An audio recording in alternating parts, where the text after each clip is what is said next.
Unanimidade na Deputación de Pontevedra para instar o Estado a que estude alternativas ao trazado da A57.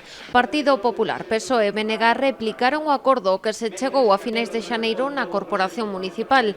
As tres formacións apostan por buscar opcións menos lesivas para os veciños e o medio ambiente. Yo nunca quiero echar culpables, pero de una gestión y de una administración central que muchas veces es demasiado lenta y cuando es tan lenta acaba cometiendo injusticias, en este caso con varios de los vecinos. Creo que el mensaje que se va a mandar de unanimidad, si se repite, por parte del Concello, por parte de la Diputación de Pontevedra es suficientemente contundente para que desde la Administración central se vea, se valore y se analice para ver que algo no se está haciendo bien. Instamos ao Concello de Pontevedra e ao Goberno Central, a través do Ministerio de Fomento, que busquen alternativas que permitan resolver esta problemática.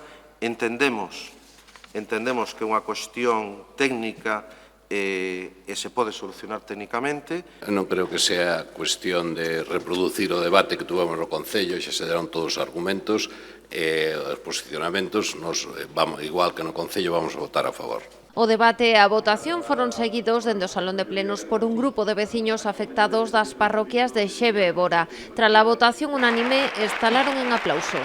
Que é unha infraestructura que comezou con a idea, que isto se foi degenerando no tempo, que ao final os puntos de conexión pois é o que é a funcionalidade da vía queda entredita, e máis cando desde Europa estáse pedindo que se fomente o transporte ferroviario, que desde Madrid veñan a falar con nós, a estudiar o terreo e que tomen outras decisións, non? A veciñanza insiste na inoperatividade desta infraestructura coñecida como a circunvalación de Pontevedra e recordan o impacto que terá nas zonas afectadas polo trazado. Centros de casas en un tramo de 5 kilómetros quedan xustamente nos terraplés, nas trincheras, e hai a vida colgada ao límite, pois outras que claro que se van a derrubar, non? Despois hai espacios naturais como o tema do río Lérez, que quedan 6.000 metros cuadrados na rede Natura destruídos por completo. Tras o apoio conseguido no Concello primeiro e na Deputación despois, a plataforma de afectados non desbota buscar tamén este respaldo no Parlamento de Galicia para intentar sumar voces ás súas reivindicacións que fagan ao Ministerio replantexarse a actuación.